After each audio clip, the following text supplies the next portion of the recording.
Alright, so I wanted to do a small update on what a 1-year bed looks like after it's been covered with cardboard and leaves in that year, and a small comparison to what a bed in the making is going to look like. So in this year I have a bed that has been covered with cardboard and then covered with plastic, and I did that in the spring and it's been sitting there all season. What I'm going to do is remove that plastic, and underneath is going to be the cardboard, and it's going to have started breaking down already, and I'm just going to cover it with leaves and leave it there over winter so that I can start planting in the springtime. Now generally the cardboard is not going to be completely broken down, and so in a first year bed with the cardboard layer mostly intact, it's going to be a bed for my large transplants such as squash and tomatoes. So this bed was a row of squash. I had a few tomatoes in that one too, and I just wanted to show you what this looks like, the soil underneath looks like after a year of the leaves just composting in situ in place, even as you're trying to grow vegetables in it. So let's go take a look at that right now. And here we are, right next to that bed where I've been growing squash and tomatoes in. I had this covered with cardboard and plastic the previous year, and then I peeled off the plastic, put on the leaves as mulch in the fall, and then in the spring I had some more pine needles and stuff, and I added some more leaves and pine needles to it. And so this year growing squash and tomatoes, and a lot of it's broken down, and I just wanted to show what the soil now looks like underneath the mulch layer. So I'm going to try and carefully peel this back.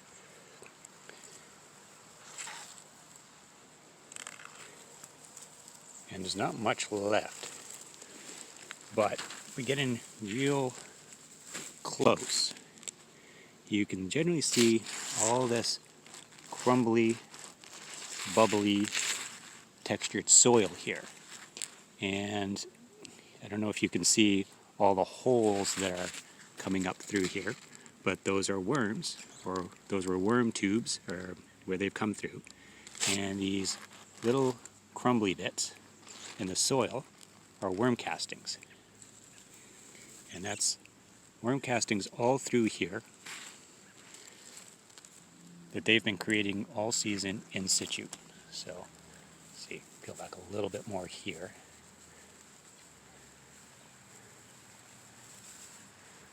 This is pretty thick in here. And yeah, so now you can see quite a bit of that, and there's a little, wormy millipede thing there. I don't know what you call that. It's not a millipede. But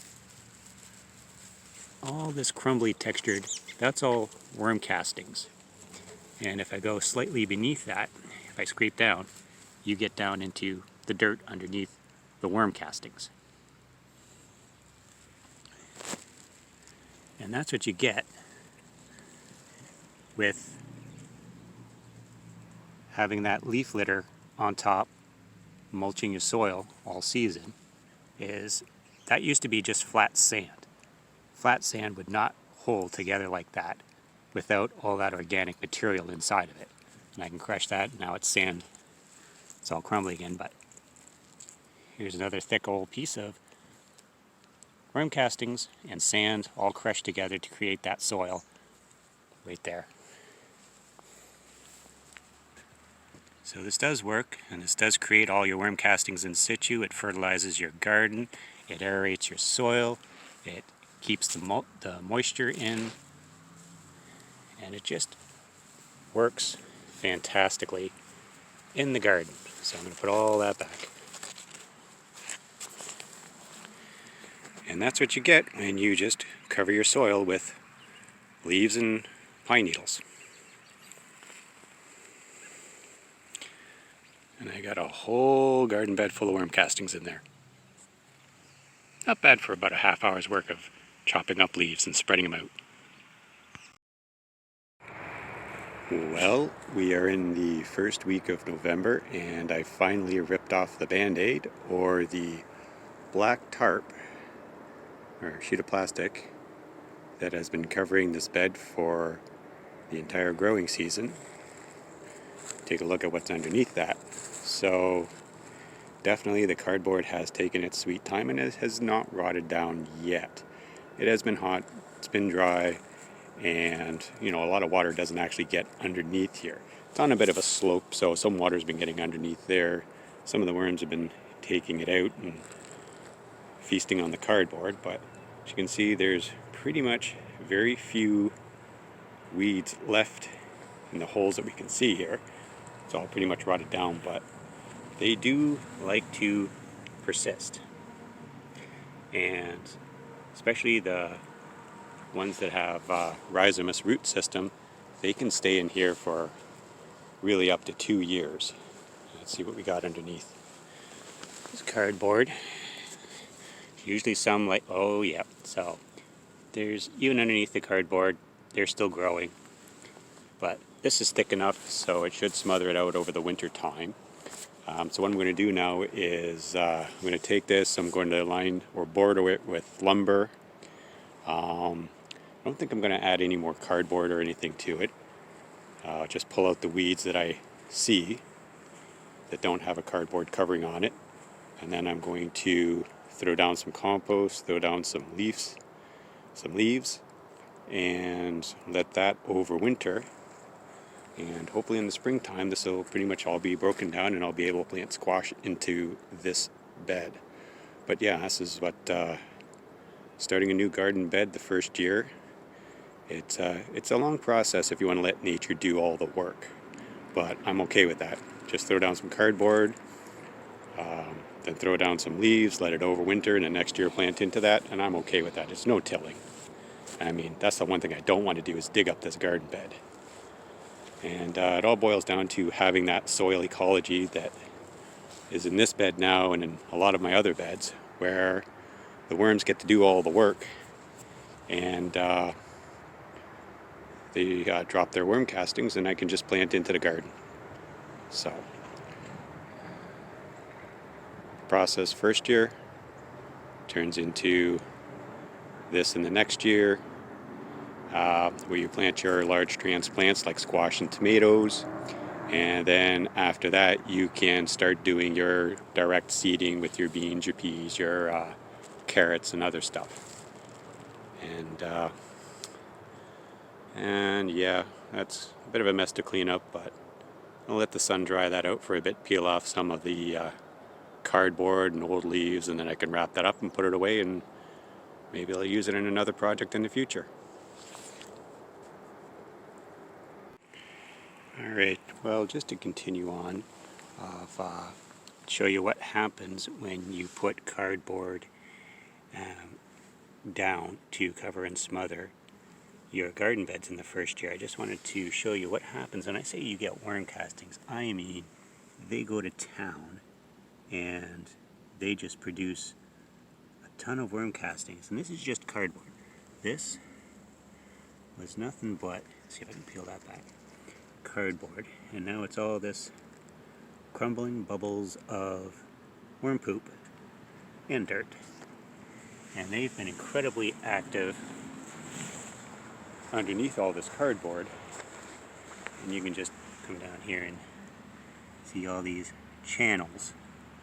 Like this was just a highway here for the worms. All through here. For an entire season they've been doing this. And they're just going to continue doing this all through the fall. They'll probably slow down in the winter time, and then they'll come right back in the springtime before we're planting in this bed. They've been really active in here. So the other thing is, especially around the edges, you're still going to get a lot of these rhizomous perennial weeds in here. And so I'm just starting one end, I'm going to start digging that out. I've done that little bit. I've got to continue on through here, and I just want to make sure I get rid of the majority of the root systems. And then I'm probably going to put some more cardboard in that area, just in that area, to suppress it for a little while longer. And it shouldn't bother me when I go to plant anything in here next year. So, yeah. Gotta love it. So what you're looking at here is absolutely a crying shame. My ground cherries, unfortunately, didn't make it through the frost, so I had to get rid of them and scrape up the surface of the garden beds in order to get rid of them, because I don't want them growing in the same spot next year. The problem with that is that it was all growing in this leaf litter layer within which are just all the worm castings. That is unfortunate, but I had to scrape it all up. The good thing is that with the worm castings, the ground cherries, and all of the pine needles and leaves, it's just going to compost, and I'm going to put it back in the garden next year, so not all is lost. So I wanted to answer a quick question as to what happens to the ground that gets covered with cardboard and leaves, and you allow that to break down naturally in the soil. Well, the first thing that happens is that cardboard and those leaves go moldy, and that leaf mold becomes worm food. Now the worm food's attracting all the worms, and they do their job, and they're making a bunch of worm castings in situ. And so now what I have here is, see all that aggregate in here? That's all worm castings. Now unfortunately I had to, because this was all a ground cherry bed, ground cherries just dropped off and they're all over the place, so I had to really start scraping it up, or I just would have had a giant clustered field of ground cherries sitting here. So unfortunately I had to scrape up this top layer of pine needles and leaves, and of course there was a ton of worm castings in here, but not all is lost. There's still a ton of worm castings in here, but you just have this amazing soil here that's just, just scratch down into it. Underneath, of course, you're going to hit the sand layer in here. But above that, that's almost pure worm castings right there.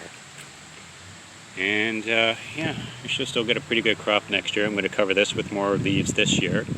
Hopefully suppress some of the weeds that made it through from last year. There's still, all kinds of stuff like woodland sorrel, dandelion, sheep sorrels over there. I got to dig all that up, pull it out, get rid of all the roots, and re-smother with another layer of leaves, and get this ready again for next year. That's it.